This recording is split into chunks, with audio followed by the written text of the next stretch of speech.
What would you do with $1 billion? The question floated across the polished oak table like a casual joke, but the room changed the moment it was asked. Conversation slowed. Forks paused midair. Even the quiet piano music drifting through the Manhattan restaurant seemed to soften, as if waiting for the answer. Daniel Whitmore leaned back in his chair, one arm resting comfortably along the leather seat, the faintest hint of a smile touching the corner of his mouth. At 42, Daniel was used to rooms reacting to him this way. Founder and CEO of Whitmore Capital, he had built a financial empire that analysts on Wall Street loved to study and competitors quietly feared. His tailored navy suit fit perfectly, his silver watch caught the soft chandelier light, and every person at the table understood that the man speaking could move hundreds of millions of dollars with a single phone call. Tonight he was hosting a private dinner with several investors who had flown in from Chicago and San Francisco, men who discussed markets the way athletes discuss scores. They had spent the last hour debating acquisitions, global growth strategies, and the unpredictable behavior of tech stocks. But Daniel had grown bored with the conversation. He often did. Wealth had given him many things: freedom, influence, opportunity, but it had also made most interactions predictable. People laughed a little too quickly at his jokes. They agreed with his opinions a little too eagerly. And sometimes, when he was feeling particularly curious, Daniel liked to test people. It wasn't cruelty. At least that's what he told himself. It was curiosity, a way of discovering who someone truly was when they were placed under the spotlight. That curiosity had turned his attention toward the young waitress who had been quietly serving their table all evening. Emily Carter moved through the dining room with calm efficiency, balancing trays, refilling glasses, clearing plates without interrupting the flow of conversation. She wasn't overly talkative like some servers who tried to charm for bigger tips. She simply did her job, politely, professionally, and with a kind of quiet focus that Daniel had noticed the moment she approached their table. What caught his attention wasn't just her composure. It was the way she listened.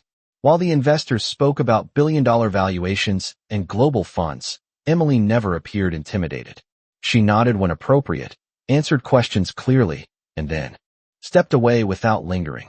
Most people either tried too hard to impress wealthy clients or avoided eye contact altogether. Emily did neither. She behaved as if the money in the room meant very little to her. And that, Daniel realized, made him curious. So when she returned to refill his water glass, he glanced up and spoke almost casually. "Let me ask you something." Emily paused, the glass pitcher steady in her hand. "Yes, sir." Daniel gestured lightly with his fork, the room's attention drifting toward the exchange without anyone openly admitting they were listening. "What would you do with $1 billion?" A few of the investors chuckled softly, assuming it was just a playful question meant to lighten the mood. One man whispered something about buying an island. Another joked about retiring before breakfast. Questions like that were common at tables like this, rich men imagining what even more money might buy. Emily didn't laugh. She didn't rush to answer either. Instead, she set the pitcher down carefully beside the table and thought for a moment. Not nervously, not awkwardly, just thoughtfully, as if the question deserved an honest answer. Daniel watched her closely now. He had expected a quick response, something about vacations or houses or leaving a job behind forever. That was the usual reaction. But Emily simply looked at him, her expression calm, her posture steady, her voice quiet when she finally spoke. And when she did, the words she said would silence the entire table. Emily Carter looked at Daniel Whitmore for a quiet moment, as if weighing not the value of the question but the intention behind it. The investors around the table waited with amused curiosity, expecting a simple dream spoken aloud. Instead, she folded her hands lightly in front of her apron and answered in a calm, steady voice. "Most of it would not belong to me." The laughter that had been forming around the table faded before it could fully appear. One of the men blinked, unsure whether he had heard her correctly. Daniel tilted his head slightly, studying her expression. "That is an unusual answer," he said. Emily nodded once, neither apologetic nor defensive. $1 billion sounds like it belongs to one person," she continued, "but it rarely does. Businesses grow because thousands of people contribute to them. Employees, communities, customers. Wealth like that is usually built on more than one pair of hands." The table grew noticeably quieter. One investor set his glass down slowly. Another leaned back, suddenly interested. Daniel Whitmore had asked the question expecting curiosity or humor, but not this. So you would give it away? One of the guests asked with a half smile, as though testing whether she truly meant it. Emily shook her head gently. Not exactly give it away. I would return it where it creates more value. Schools that need funding. Medical research that can save lives.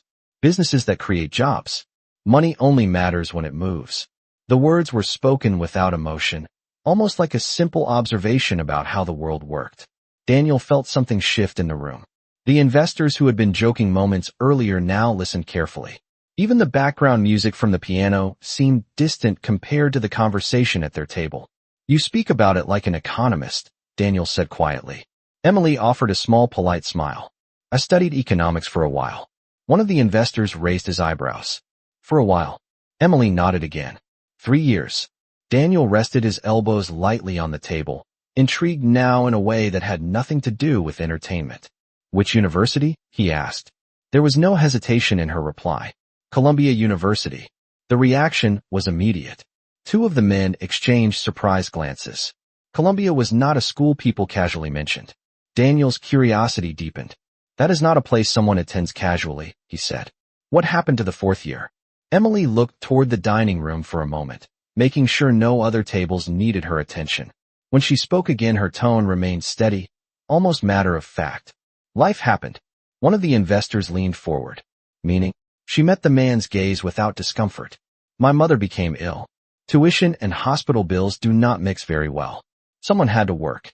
No one laughed this time. Daniel noticed the way she said it, without bitterness and without drama, as if it were simply another fact about the world. The same quiet composure she had shown all evening returned to her posture. So now you serve dinner instead of managing investment funds, another guest said, not unkindly, but with clear curiosity. Emily picked up the water pitcher again and refilled a glass before answering. For now. Daniel Whitmore watched the movement carefully. The steadiness of her hands. The calm confidence in her voice. The way she had turned what he thought was a playful question into a conversation that had completely shifted the atmosphere at the table. And for the first time that evening, Daniel realized something unusual had happened. The test he had intended for her had quietly become something else entirely. Daniel Whitmore did not respond immediately. For a man whose entire career had been built on fast decisions and confident answers, silence was rare. Yet now he sat back in his chair, studying Emily Carter with the kind of focus he usually reserved for complicated financial reports. Around the table, the investors were still watching her, though the mood had changed from amusement to something closer to curiosity. Emily finished refilling the glasses and straightened the edge of a folded napkin with quiet precision. She did not rush away, but she also did not linger as if waiting for approval. To her, it seemed, the conversation had simply been another part of the evening's work. One of the investors cleared his throat. If you studied economics at Columbia, you probably had bigger plans than working a dinner shift. His tone carried genuine interest now rather than skepticism. Emily glanced toward the wide windows that looked out over Manhattan's glowing evening skyline. The city lights reflected softly across the glass, stretching for miles like a map of opportunity. Plans change, she said calmly. But knowledge does not disappear just because your job title does. Daniel noticed something in the way she said it. No regret. No self-pity. Just a quiet certainty. You still follow the markets? He asked. Emily nodded slightly. Every morning before my shift. Old habits. One of the guests chuckled softly. That is dedication. Daniel tapped his fingers lightly against the table. Then tell me something, he said. What would you invest in right now if you were running a billion-dollar portfolio? A few of the men smiled again, sensing another test. Emily did not react with hesitation. Instead, she looked directly at Daniel Whitmore, considering the question the same way she had earlier. Long-term infrastructure, she answered. Energy grids, transportation, and education technology. The investors exchanged surprised looks. One of them leaned forward. Education technology? Emily nodded. When people understand more, economies grow faster. Knowledge compounds like interest. It is the most reliable investment there is. Daniel felt a quiet stir of admiration he had not expected. Most analysts on Wall Street would have listed software firms or international commodities. Emily had chosen something simpler and somehow more fundamental. You speak like someone who still plans to return to that world, Daniel said. Emily adjusted the strap of her apron slightly. Perhaps one day. The piano player in the corner of the restaurant shifted into a slower melody, and the soft notes drifted through the dining room like a gentle current. Nearby tables continued their conversations, unaware that something unusual was unfolding only a few feet away. Daniel Whitmore realized that this quiet waitress had changed the entire tone of the evening without raising her voice once. He had asked a playful question expecting entertainment. Instead, he had discovered a mind that refused to shrink simply because it wore a uniform. Emily glanced politely toward another table that had just signaled for service. "Excuse me," she said softly. "I should return to my other guests." Daniel nodded, but his attention followed her as she stepped away from the table and moved calmly across the dining room floor. None of the investors spoke for several seconds after she left. Finally, one of them leaned back in his chair and exhaled slowly. "Daniel," he said, "you may have just met the most interesting person in this restaurant." Daniel Whitmore looked toward the far side of the dining room where Emily Carter was now taking another order, her voice calm and professional as if nothing unusual had happened. And for the first time that evening, the billionaire felt a rare sensation he did not experience often anymore. Genuine curiosity about someone who had nothing to gain from impressing him. Daniel Whitmore continued watching the far side of the dining room long after Emily Carter had stepped away from his table. She moved with the same calm rhythm he had noticed earlier, greeting guests, placing plates carefully, listening more than she spoke. Nothing about her behavior suggested she had just held the attention of several billion-dollar investors with a conversation about economics and responsibility. To everyone else in the restaurant, she was simply another waitress working an evening shift in Manhattan. Daniel tapped the rim of his water glass thoughtfully. Across the table, the investors had resumed talking, but their discussion no longer revolved around markets or acquisitions. It revolved around her. "You should offer her a job," one of the men said quietly. "Anyone who can hold their ground like that probably belongs in a strategy meeting, not carrying trays."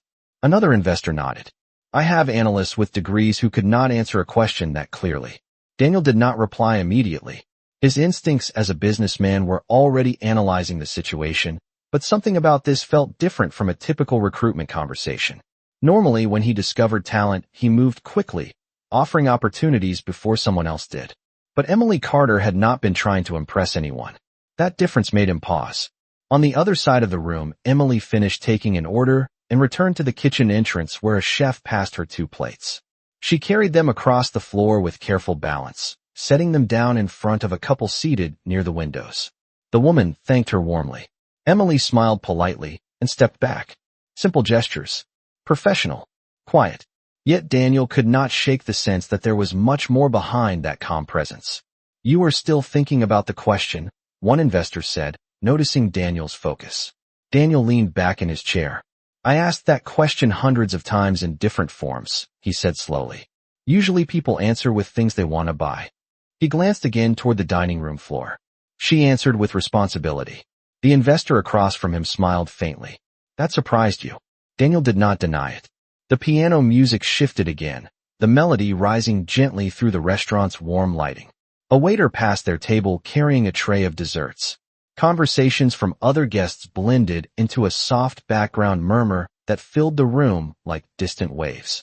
For a moment, Daniel Whitmore forgot about the financial reports waiting on his desk the next morning. Instead, his thoughts stayed with the quiet waitress who had turned a simple dinner question into something far more meaningful. When Emily returned to their table a few minutes later to clear the empty plates, Daniel spoke before she could step away again. "Miss Carter," he said calmly. Emily looked at him with the same composed expression she had shown all evening. "Yes, sir." Daniel hesitated for half a second, something unusual for a man accustomed to absolute certainty in his words. "How long have you been working here?" "Almost 2 years," she replied. One of the investors raised his eyebrows. 2 years. Emily nodded. "Night shifts mostly." Daniel rested his hands on the table. "And you still read economic reports before work?" Emily allowed a small, thoughtful smile. "It helps keep the mind sharp." The investors chuckled softly, but Daniel remained serious. He realized that the curiosity he felt earlier had now grown into something else. Respect. a quiet respect for someone who carried knowledge and discipline without needing recognition. Emily lifted the empty plates and balanced them easily on her tray. "Is there anything else you need this evening?" she asked politely. Daniel watched her for a moment longer before answering. "Actually," he said slowly, "there might be." The investors leaned forward slightly, sensing that the evening's unexpected conversation was far from over. Emily Carter paused with the tray balanced lightly against one hand, studying Daniel Whitmore with quiet attentiveness. She had served hundreds of customers over the past 2 years, and she had learned to recognize the tone people used when they were about to ask for something simple, like another glass of wine or the dessert menu. This tone was different. Daniel did not look impatient or distracted the way wealthy clients often did. Instead, he looked thoughtful, almost cautious, as if he were considering his next words carefully. "What might that be?" Emily asked politely. Daniel glanced briefly at the investors seated around him, then back at her.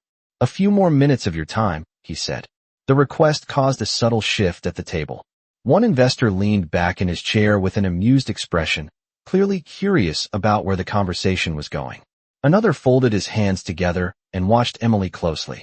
Emily looked toward the dining room again, making sure none of her other tables needed immediate attention. The restaurant was busy but steady. Plates moved between tables. The piano melody continued softly, and the evening outside the tall windows had settled into the familiar glow of Manhattan nightlife. "I can spare a moment," she said calmly. Daniel gestured lightly toward the empty chair at the end of the table. "Would you mind sitting for a minute?" The request surprised the investors almost as much as it surprised Emily. Waitresses did not usually sit at the tables of wealthy clients during dinner service. Yet Daniel's tone carried no arrogance. It sounded more like a professional invitation than a command. Emily hesitated briefly before placing the tray on a nearby service stand. Then she pulled the chair back slightly and sat down with careful posture, her hands folded in her lap. She looked composed, though the situation was unusual. Daniel nodded once, acknowledging her willingness to join them.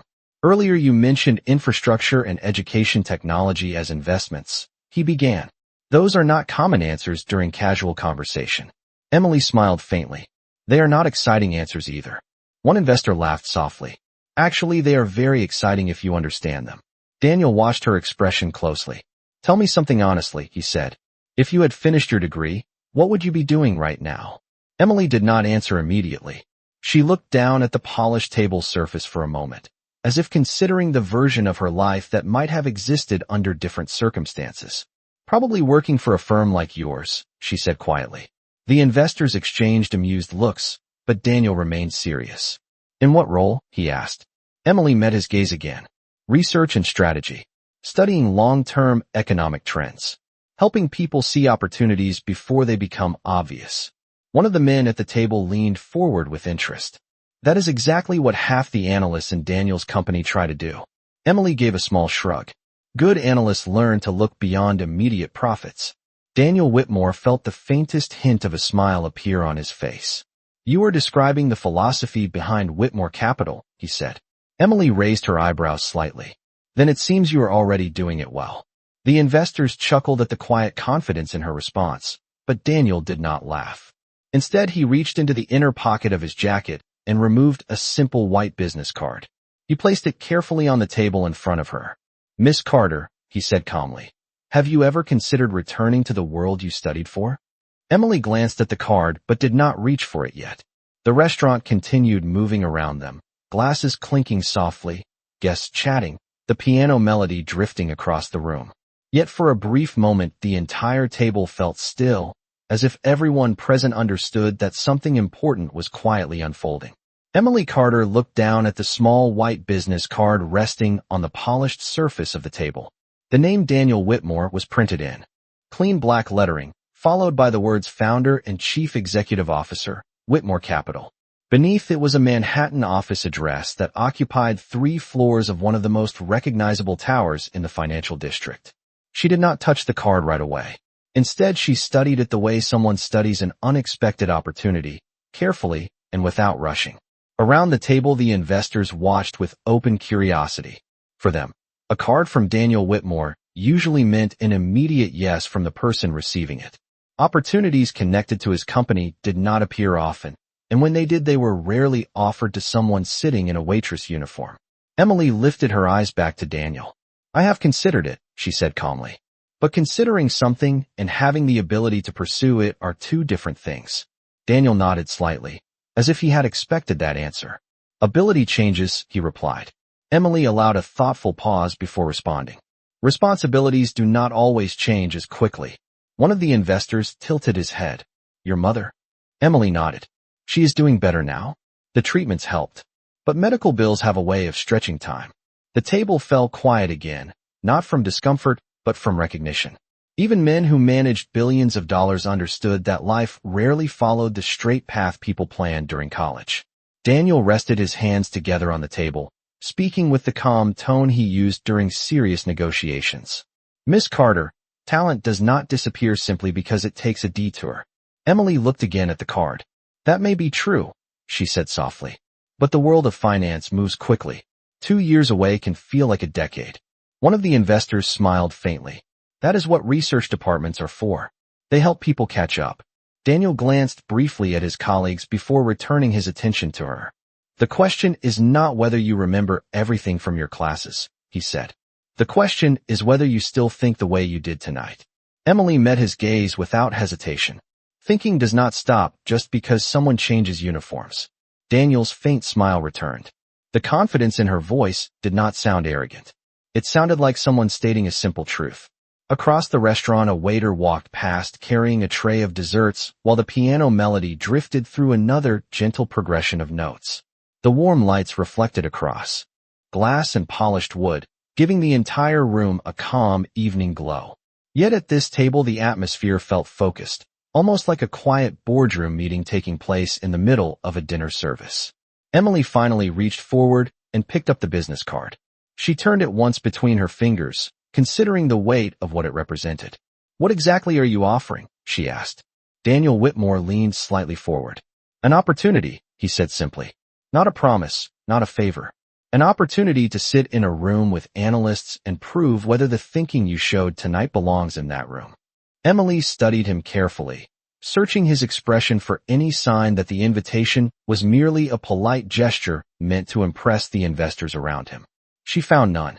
Daniel's expression remained steady, direct, and sincere.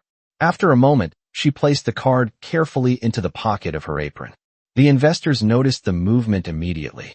Emily stood from the chair with the same calm composure she had shown all evening. Thank you for the opportunity, Mr. Whitmore, she said politely. Daniel nodded once. The door is open whenever you decide to walk through it. Emily lifted her tray again and returned to her duties among the other tables. Yet as she moved through the dining room, the small card resting in her apron pocket felt heavier than paper should have felt, carrying with it the quiet possibility that the direction of her life had just begun to shift. Emily Carter moved through the dining room with the same steady rhythm she had maintained all evening, yet the small card resting in the pocket of her apron seemed to draw her attention again and again. Every few minutes she became aware of it, the thin edge pressing lightly against the fabric as she reached for glasses or carried plates between tables. It was a simple object, smaller than her hand, but it carried the weight of a possibility she had not allowed herself to imagine for a long time. At another table, a couple asked for the dessert menu, and Emily responded with her usual calm smile, describing the chocolate torte and the New York cheesecake the way she had hundreds of times before. Her voice remained professional, her movements precise, but somewhere in the back of her mind the conversation with Daniel Whitmore continued to echo. An opportunity, not a promise, not a favor. She had repeated the words silently more than once as she worked. Most people in the restaurant had no idea what had happened only a few feet away. They saw only a waitress performing her shift like any other evening. The investors at Daniel's table, however, had not forgotten. One of them watched Emily cross the room and leaned toward Daniel with a quiet smile. You realize she did not look surprised, the man said. Daniel glanced up from his glass. About what? About the opportunity. The investor gestured lightly toward the dining room. Most people would have reacted like they had just won the lottery. She treated it like a question she still needed to think about. Daniel followed his gaze toward Emily. She was speaking politely with another table, her posture relaxed and confident. That is exactly why I offered it, Daniel said calmly. Another investor nodded slowly. You think she might actually come to the office? Daniel rested his hands on the table. I think she will consider it carefully. Across the restaurant, Emily finished delivering the dessert menus and stepped briefly toward the service station near the kitchen entrance. The other waitstaff were moving quickly around her, preparing orders and organizing trays. One of the younger servers glanced at her with curiosity. That was quite a conversation you had earlier, he said quietly. Emily looked up, slightly surprised. You heard it. The server shrugged. Hard not to. That man at your table is Daniel Whitmore. Emily nodded once. I know. The young server shook his head with amazement. People wait years just to meet someone like him. Emily wiped a glass carefully with a folded cloth. Meeting someone and understanding what they are offering are two different things. The server studied her for a moment, clearly unsure whether she was serious. Emily simply returned the glass to its shelf and lifted another tray. As she stepped back onto the dining floor, the city lights outside the windows seemed brighter now, stretching across the skyline like thousands of quiet signals in the night. Somewhere in those buildings were offices where decisions shaped entire industries, where analysts studied reports and executives debated strategies that influenced millions of lives. For years, Emily Carter had believed that world had moved beyond her reach. Yet the card in her pocket suggested that perhaps the door had never fully closed. When she approached Daniel's table again to deliver the final check, he looked up at her with the same thoughtful expression he had worn earlier. How is the evening treating you, Miss Carter? He asked. Emily placed the check gently on the table and met his gaze. Busy, she replied with a faint smile. Daniel nodded slowly. Good. Busy minds are often the most prepared when opportunity arrives.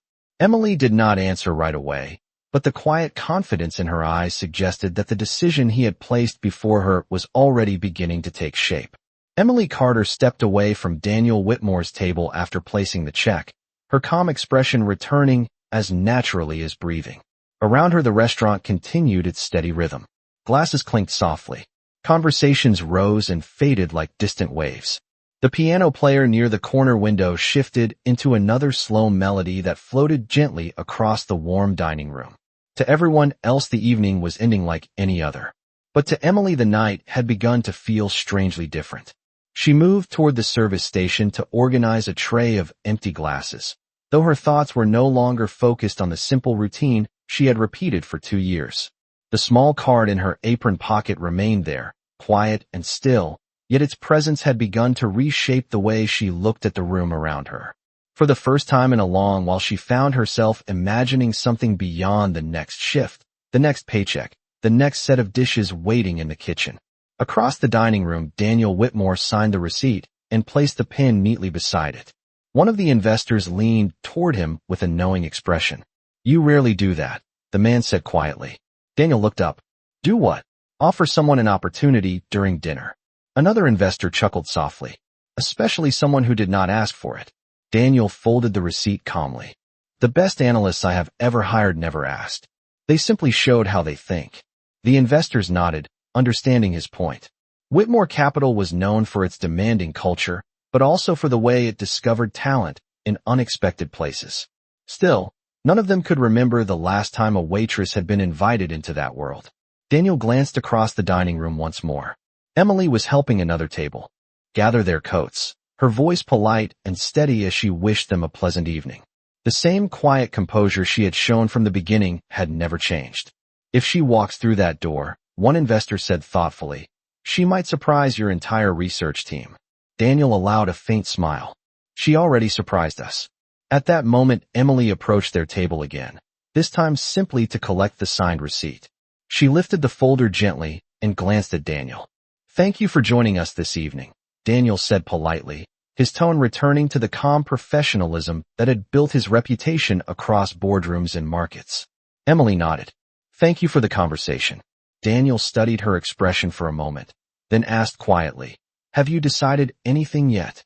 Emily looked toward the tall windows where the Manhattan skyline stretched into the dark sky, thousands of lights shining from office towers and apartment buildings alike.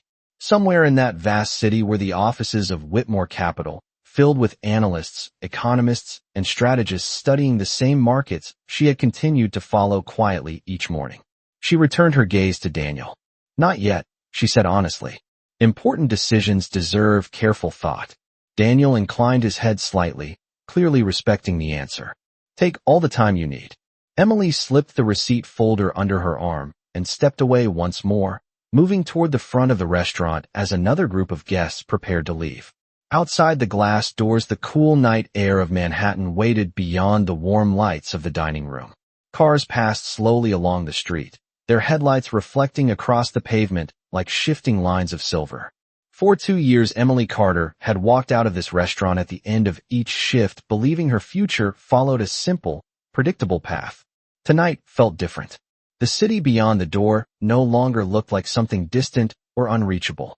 It looked like a map filled with possibilities she had almost forgotten were still there. Emily Carter finished her final round through the dining room as the evening slowly began to wind down. Chairs shifted softly against the polished floor. The piano player closed the lid of the instrument after the last gentle chord faded into the warm air. One by one, the remaining guests gathered their coats and stepped out into the cool Manhattan night, leaving behind the quiet afterglow of conversation and candlelight. Emily moved through the familiar closing routine almost automatically, collecting the last glasses, wiping the tables, stacking the menus at the host's stand. For 2 years, these simple motions had marked the end of her days. Tonight they felt different. The card in her apron pocket was still there, silent but impossible to ignore. Across the room, Daniel Whitmore and his investors were preparing to leave as well. Jackets were lifted from chair backs, phones checked briefly, final remarks exchanged about meetings the next morning. Daniel stood near the table for a moment, looking around the dining room with a thoughtful expression. One of the investors approached him quietly. "Do you think she will come?" the man asked. Daniel adjusted the cuff of his sleeve before answering. "I do not know," he said honestly. "But if she does, it will not be because of the card."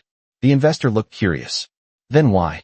Daniel glanced toward the front of the restaurant where Emily was placing the last stack of menus in perfect alignment. "Because she has already decided the kind of future she wants. The card only reminds her that the door exists." The group stepped toward the exit, the glass doors opening to the glow of the city beyond.